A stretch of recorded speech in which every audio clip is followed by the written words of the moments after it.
राधा स्वामी जी। बाणी बाणी बाबा मलुकदास जी की। आज की सत्संग वीडियो का विषय है जिंदा गुरु हमें क्या उपदेश देते हैं, क्या कारण है उनका हमें उपदेश देने का। क्या वे पागल हैं? क्या उनका दिमाग खराब है? आखिर ऐसा क्यों? वे बोलते क्यों हैं? किस लिए बोलते हैं? जब हर किसी ने परमात्मा तक उस वक्त ही पहुंचना है जिस वक्त उन्हें पहुंचना होगा, तो फिर भी जिंदा गुरु बोलते क्यों हैं? क्या उपदेश है उनके? बाबा मलुकदास जी की वाणी के माध्यम से समझने की चेष्टा करेंगे। बाणी है, सब बाजै हृदय बजै, प्रेम पखावज तार, मंदिर ढूंढत को फिरै, मिल्यो वजावन हार। गुरु प्यारी साध संगत जी, बाबा मलुकदास जी एक महाकवि हैं। मात्र कवि ही नहीं, एक दृष्टा, एक ऋषि, एक सच्चे संत सद्गुरु। कवि तो मात्र छंद, मात्रा, भाषा बिठाना जानता है। कवि तो मात्र कविता का बाह्य रूप जानता है। ऋषि जानता है, संत जानता है काव्य का अंतस्थल, काव्य को अंतराया। साधारण कविता तो बस देह मात्र है, जिसमें प्राणों का आवास नहीं है। भक्तों की कविता सप्राण है, श्वास हुई कविता है। इसीलिए ऐसा भी हो सकता है कि भक्तों को कोई कवि ही ना माने, क्योंकि ना उन्हें कोई फिक्र है भाषा की, न छंद मात्रा की, न व्याकरण की। गौण पर उनकी दृष्टि नहीं है। जब भीतर प्राणों का आविर्भाव हुआ हो तो कौन चिंता करता है अलंकारों की। महावीर जैसे व्यक्ति नग्न भी खड़े हों तो परम सुंदर हैं। शरीर को तो हम सजाते ही इसीलिए हैं कि हमें उसके सौंदर्य का भरोसा नहीं है। तुम जानो, देखो, जब तुम पैदा हुए थे, क्या तुम कपड़ों के साथ पैदा हुए थे, मेकअप के साथ पैदा हुए थे? नहीं। कुरूप व्यक्ति ही शरीर को सजाते हैं। सुंदर व्यक्ति तो जैसा है वैसा पर्याप्त है।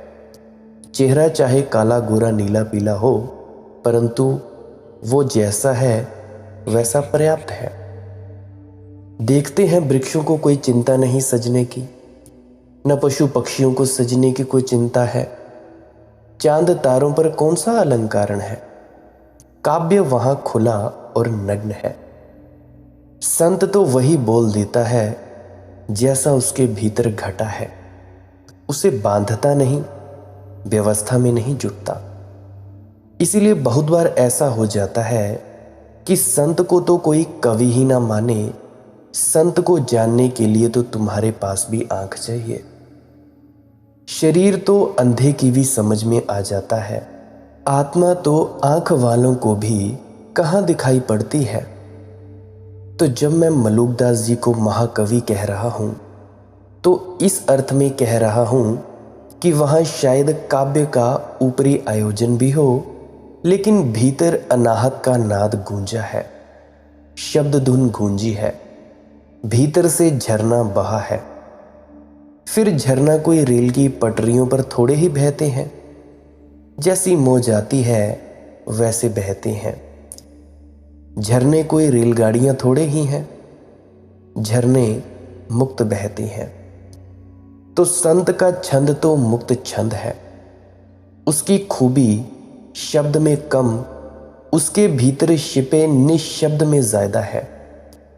खोल में कम, भीतर जो छिपा है उसमें है।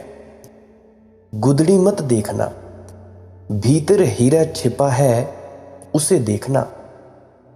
तो अक्सर महाकवि तो कवियों में ही नहीं गिने जाते, और जिनको कवि कहना भी उचित नहीं वे महाकवि माने जाते हैं। दुनिया बड़ी अजीब है, यहाँ तुकबंद कवि हो जाते हैं, महाकवि हो जाते हैं। और आत्मा के छंदों को गाने वालों की कोई चिंता ही नहीं करता। ऐसा ही समझो जैसे अंधों में कोई काना राजा हो जाए। लोगों के हृदय सूखे पड़े हैं, वहां तुकबंद भी ऐसा लगता है कि जैसे कोई मोती ले आया।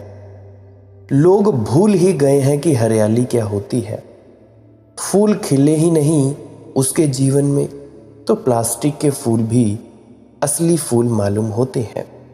और जहां फूल खिला ही ना हो, सोचो जरा मरुस्थल की, रेगिस्तान की, जहां कभी फूल ही ना खिला हो, वहां अगर प्लास्टिक का फूल भी कोई देख ले या कोई रख दे तो भी मरुस्थल प्रसन्न होगा। फिर प्लास्टिक के फूल की कुछ खूबियां हैं जो असली फूल में नहीं होती। प्लास्टिक का फूल टिकता है, असली फूल तो सुबह आया सांझ गया, अभी आया अभी गया। असली फूल को तो तिजोरी में बंद करके रखा नहीं जा सकता।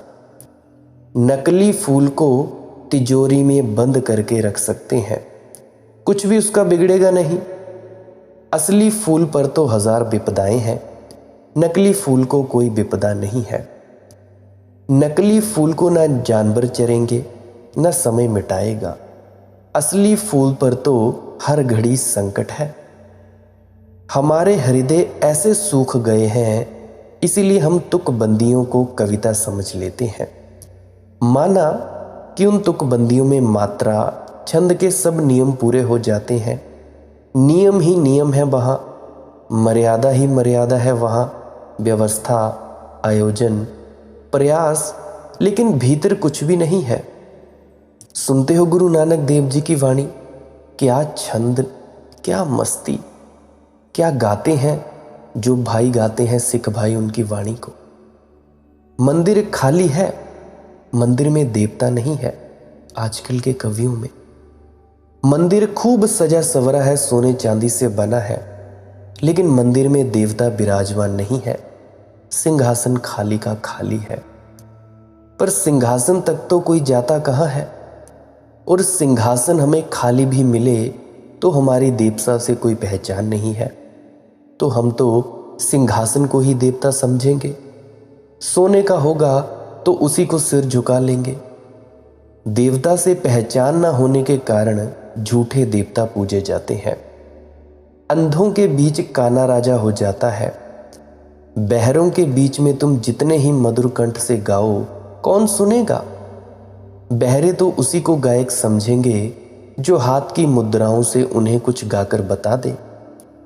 हाथ की मुद्राओं को ही बहरे समझ पाएंगे। कोकिल कंठ भी उनके लिए अर्थहीन है। ऐसे हम बहरे हैं। तुकबंद हमें कवि मालूम पड़ते हैं और असली कवि हमें दिखाई भी नहीं पड़ते। असली कवि की व्याख्या ही यही है कि जिसने परमात्मा को जाना हो, जिसने जीवन के परम संगीत को अनुभव किया हो, उस अनुभव से जो बहे वही महाकाव्य है।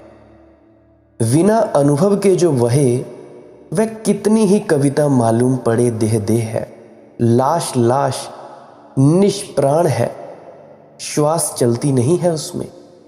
फिर कब्र चाहे तुम संगे मरमर की बना दो, इससे कुछ भी ना रहेगा, कुछ ना होगा।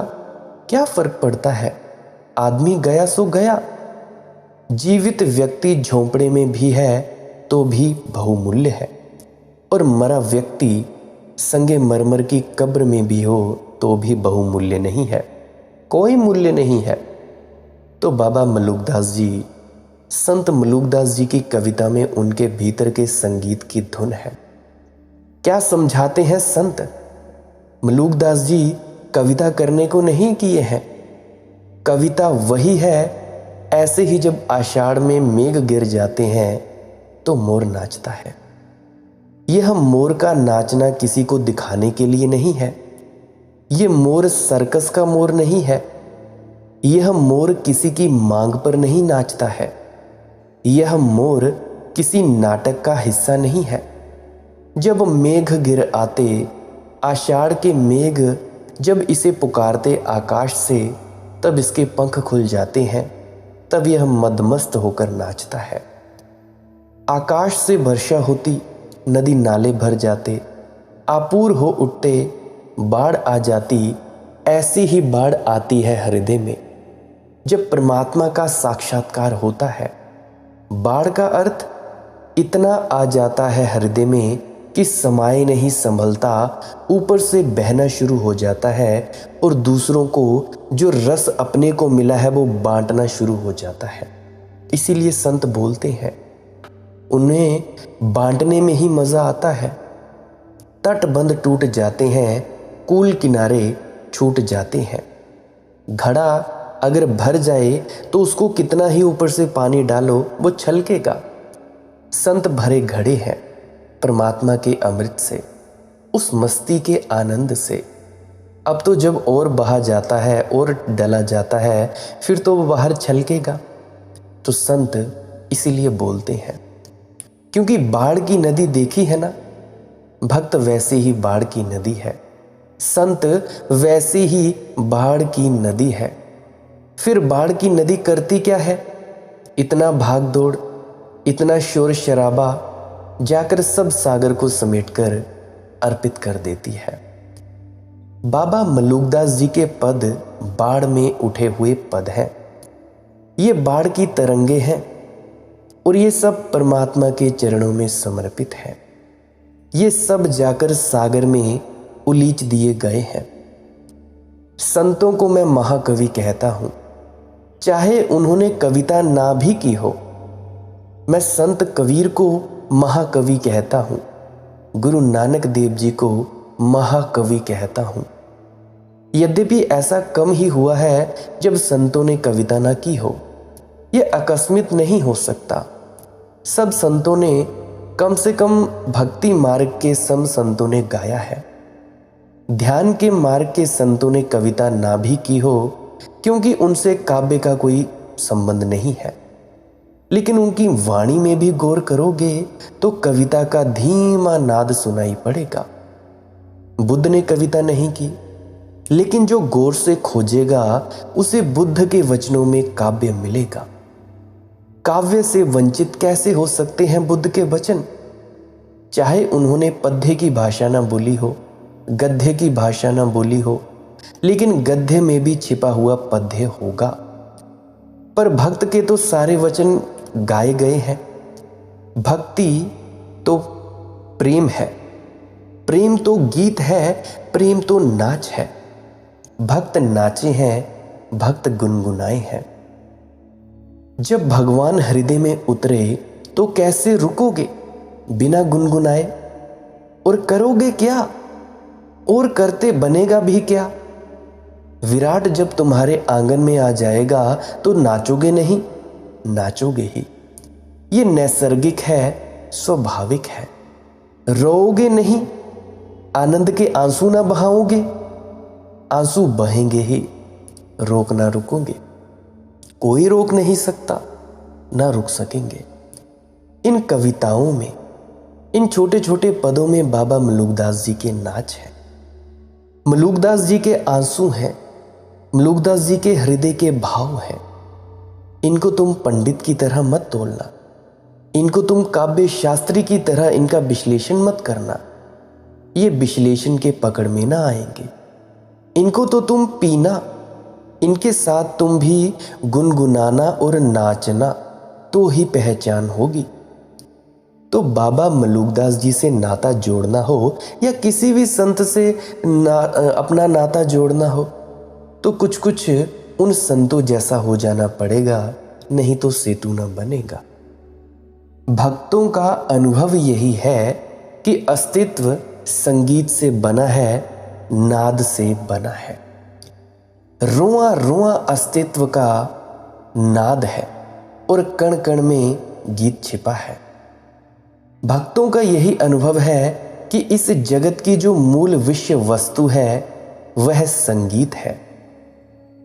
इसीलिए भक्तों ने उसे अलग अलग नाम दिए हैं। किसी ने उसे अनाहत नाद कहा है, किसी ने ओमकार कहा है, लेकिन इससे कुछ फर्क नहीं पड़ता। इस सारी लीला के पीछे सब तरफ कहीं ना कहीं गहरे में आत्यंतिक रूप से संगीत का निर्झर बह रहा है। तुम अगर सुनोगे थोड़े तत्पर होकर सुनाई पड़ेगा। तुम अगर शांत होकर थोड़े बैठोगे तो वृक्ष से गुजरती हवाओं में, भागती हुई नदी की धार में, पक्षियों की चहचहाहट में, चांद तारों के सन्नाटे में, मनुष्य की बोली में, बच्चों की किलकिलाहट में, सब तरफ तुम पाओगे एक मधुर्य संगीत छिपा है। संगीत से ही बना है अस्तित्व। तुम बहरे हो इसलिए सुन नहीं पाते। तुमने कान बंद कर रखे हैं सिद्धांतों, शास्त्रों, शब्दों से, इसलिए तुम सुन नहीं पाते। अन्यथा चारों तरफ परमात्मा गा रहा है, चारों तरफ परमात्मा नाच रहा है।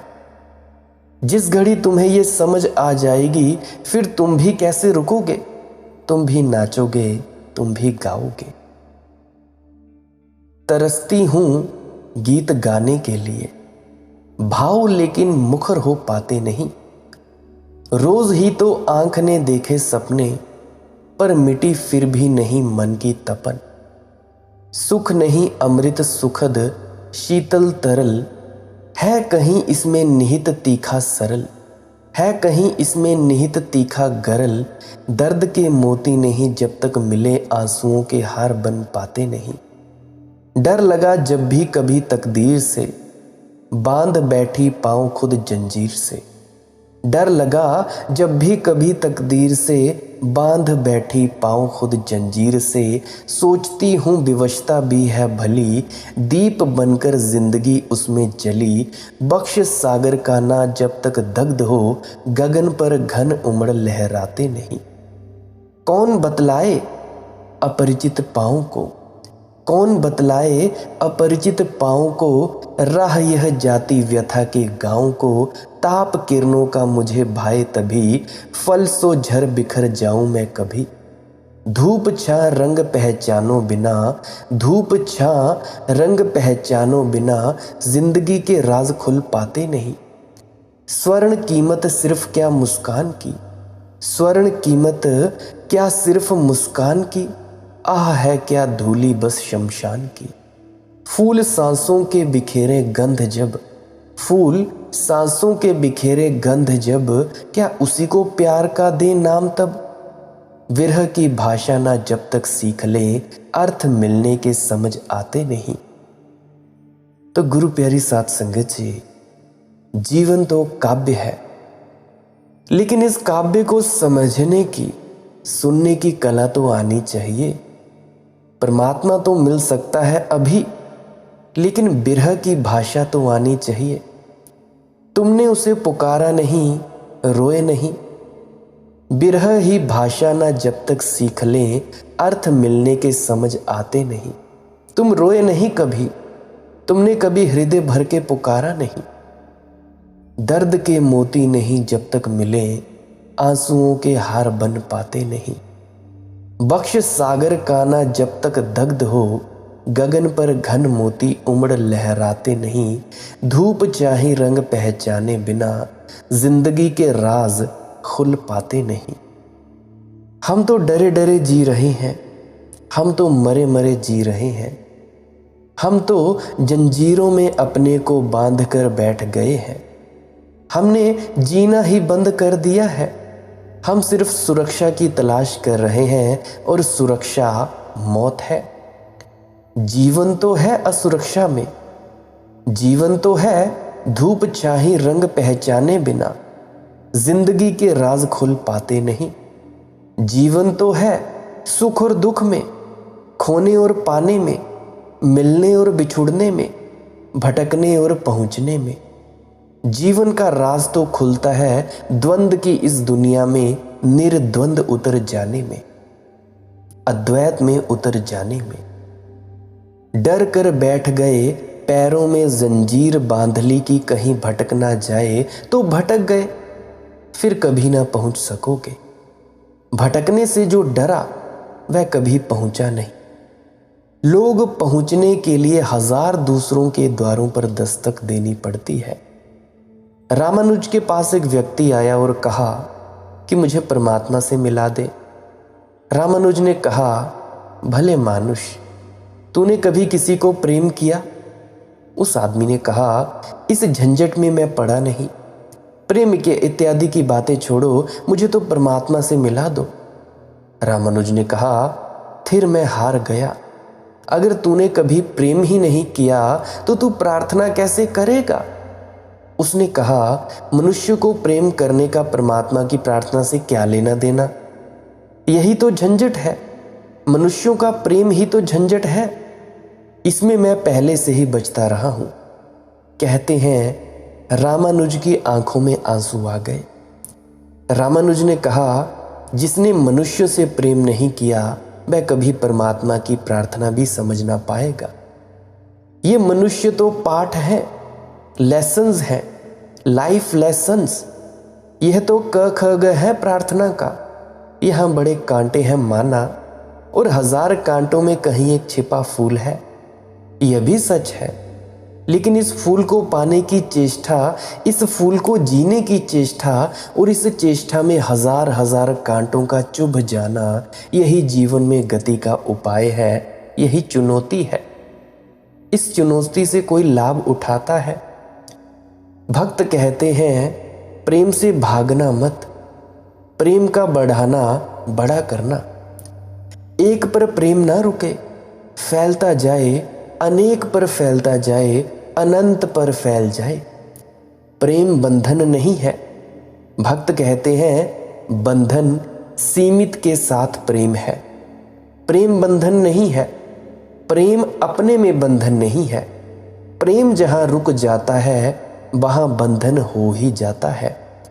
मेरा प्रेम किसी पर रुक गया और मैंने मान लिया कि सब इतिश्री हो गई तो बंधन है। मेरा प्रेम रुके ना, जिसे मैं प्रेम करूं उसके पार होता जाए, जिसे मैं प्रेम करूं वह सीढ़ी बन जाए और मैं मंदिर की एक सीढ़ी और चढ़ जाऊं, तो तुमने जितना प्रेम किया उतने ही तुम परमात्मा के करीब पहुंच जाओगे। तुम्हारा प्रेम जितना बड़ा होना लगेगा उतनी सीढ़ियां तुम पार कर गए। और इसके बिना तुम लाख उपाय करो, तुम्हारे भीतर का गीत ना फूटेगा। सचखंड तो दूर, तुम तो उस सचखंड के स तक भी ना पहुंच पाओगे।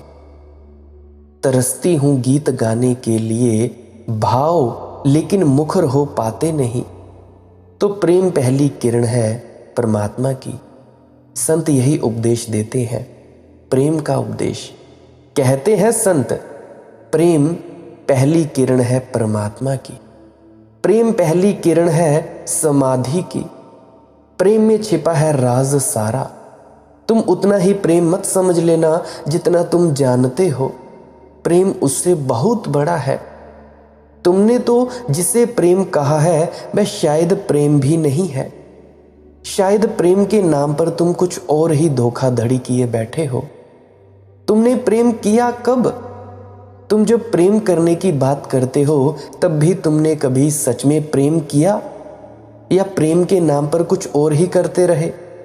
ईर्ष्या है, मत्सर है, द्वेष है, मालकियत है। तुम्हारे प्रेम में बड़ी राजनीति है। तुम्हारे प्रेम में बड़ी कलह है। तुम्हारे प्रेम में कहाँ संगीत है, कहाँ अनाहत नाद है? कहीं भी तो नहीं। तुम कभी किसी मनुष्य के हाथ में हाथ लेकर ऐसे बैठे हो कि उस क्षण कोई कलह ना हो, छीना झपटी ना हो? कभी एक क्षण को ऐसा हुआ है जब तुम किसी के पास चुप हो गए हो और तुम्हारे दोनों हृदयों का चुप होना एक दूसरे में समाने लगा है? जैसे 2 दिए पास आ गए और उनकी ज्योति एक हो जाए, ऐसा कभी हुआ है? तो फिर प्रेम हुआ है। अगर हुआ है तो फिर इसी प्रेम से परमात्मा की पहली खबर पाओगे। इस प्रेम में परमात्मा ने पहली दफा पुकारा, तुम्हें उसकी पहली धुन सुनाई पड़ेगी। परमात्मा शास्त्रों में खोजे से नहीं मिलता। परमात्मा की सुधि आती है, और सुधि आती है किसी अनुभव से। और मनुष्य के पास जो निकटतम अनुभव हो सकता है वह प्रेम का अनुभव है। माना प्रेम बहुत दूर है परमात्मा से। जैसे कि पहली सीढ़ी मंदिर की प्रतिमा से दूर होती है, लेकिन पहली सीढ़ी पर पैर रखकर दूसरी सीढ़ी, तीसरी सीढ़ी और धीरे धीरे तुम मंदिर तक पहुंच जाते हो। सपनों में, पलकों में, नैनों में, आंसुओं में सुधि आई। सपनों में पुलक गई, पलकों में मचल गई, नैनों में छलक गई, आंसुओं में ढलक गई। छलकी सी ढलकी सी सुधि आई, अंधियारी बगिया में कोयल सी कूक गई। सुनी दोपहरिया में पीड़ा सी हुक गई, कारी बदरिया में उमड़ उमड़ घुमड़ाई। चांदी की रातों में चितवन सी मूक रह सुधि आई। कोयल सी, पीड़ा सी, कारी बदरिया सी सुधि आई। मंदिर की देहरी पर, पूजा स्वर लहरी पर, श्रद्धा सी ठहर गई। सुधि आई ठहरी सी, गहरी सी, सुधि आई। पतझड़ की पातों में, अनसोई रातों में, अनजाने घाटों पर, अनभूली बातों में सुधि आई। रातों में, बातों में सुधि आई। भोर की चिरैया सी आंगन में चहक गई, भटकी पुरवैया सी आंचल में बहक गई। बेल की लड़ियों सी सांसों में महक गई, चांद की जुनैया सी प्राणों में लहक गई। सुधि आई, आंगन में चहक गई, आंचल में बहक गई, सांसों में महक गई, प्राणों में लहक गई। सुधि आई, सुधि आई, सुधि आई। तो परमात्मा की सुधि आती है, लेकिन सुधि आए कैसे? स्मरण कैसे हो? याद कैसे आए? शास्त्र से तो आती नहीं।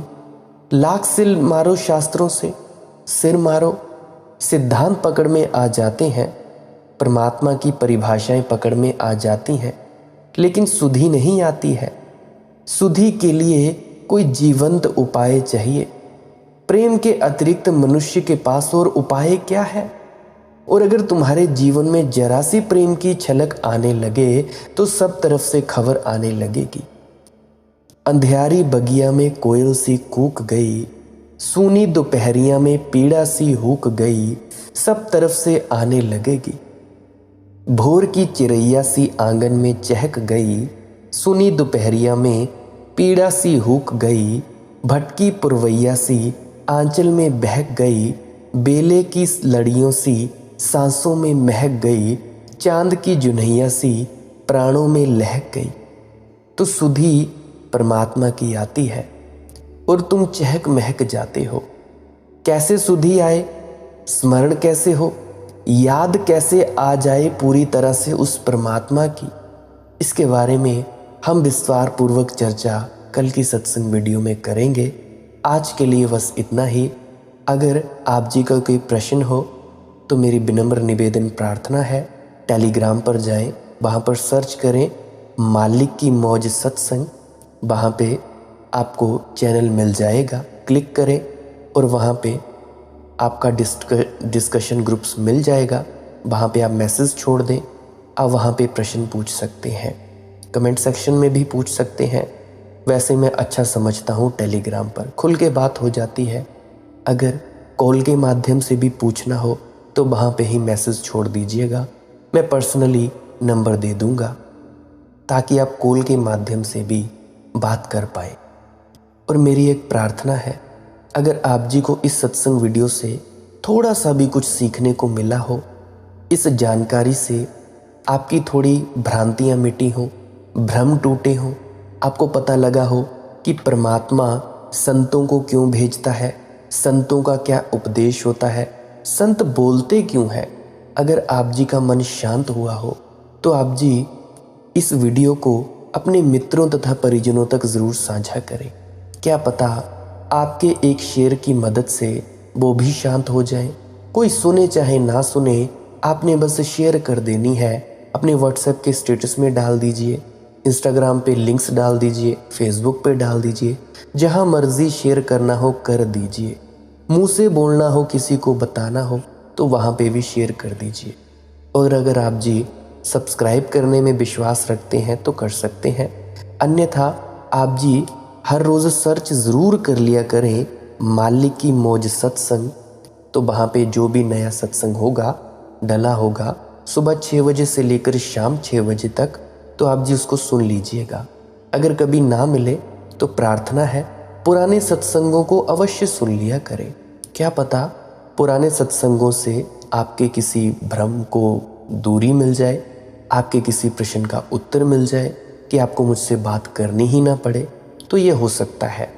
और मैं ये गारंटी के साथ कह सकता हूँ, डेली अगर आप इस चैनल की 2 से 3 वीडियोस भी सुनोगे तो आपका मन पूर्णतया शांत हो सकता है। अगर आप पूरी तरह से सुनेंगे, ध्यानपूर्वक सुनेंगे। बाकी सब तो परमात्मा की मौज है, वो कर ही देगा। जिसमें प्यास होगी वो इन वीडियोस को सुन लेगा, जिसमें नहीं होगी उसकी कोई बात नहीं। जब कभी जगेगी तो तब सुन लेना, कोई चिंता नहीं है। और अंत में आपके भीतर बैठे परमात्मा को प्रणाम करता हूँ। आपका बहुत बहुत धन्यवाद इतना वक्त देने के लिए। राधा स्वामी जी।